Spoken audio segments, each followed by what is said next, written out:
राधे राधे दोस्तों, आज हम आपको सावन मास में सुनी जाने वाली प्रदोष व्रत कथा सुनाने जा रहे हैं। पर कथा सुनने से पहले अगर आप हमारे चैनल पर पहली बार आए हैं तो चैनल को सब्सक्राइब जरूर कर दें। तो चलो कहानी शुरू करते हैं। एक गांव में एक निर्धन विधवा ब्राह्मणी रहती थी और उसके साथ उसका एक भी पुत्र था। भरण पोषण के लिए दोनों प्रतिदिन भीख मांगते और जो भी मिलता उससे अपनी भूख शांत करते थे। ब्राह्मणी कई वर्षों से प्रदोष व्रत का पालन करती आ रही थी। एक बार ब्राह्मण का पुत्र त्रयोदशी तिथि पर गंगा स्नान के लिए निकला।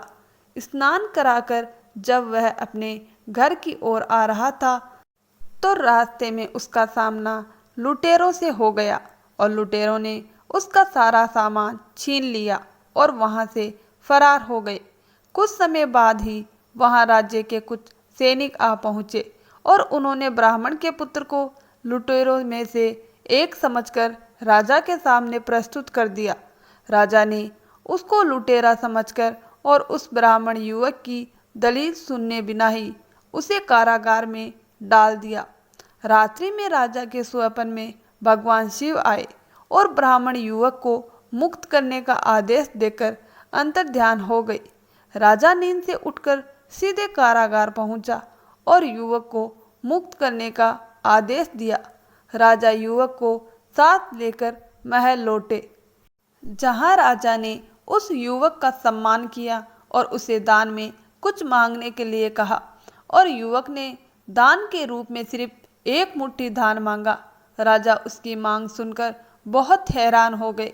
राजा ने युवक से प्रश्न किया कि सिर्फ एक मुट्ठी धान से तुम्हारा क्या होगा?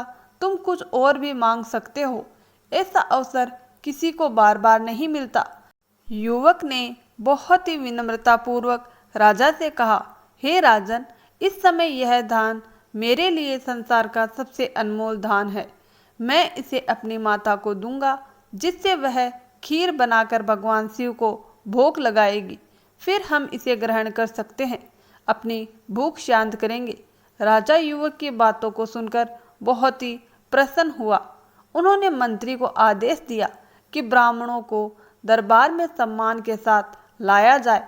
मंत्री ब्राह्मणी को लेकर दरबार पहुंचे और उन्होंने सारी बातें ब्राह्मणी को बताई और उनके पुत्र की प्रशंसा करते हुए उपग्रह मणि के पुत्र को अपना सलाहकार नियुक्त किया।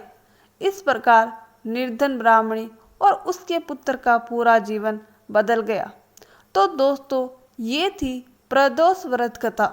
ऐसी और कहानियों के लिए हमारे चैनल को सब्सक्राइब जरूर करें और वीडियो को लाइक करें। धन्यवाद दोस्तों।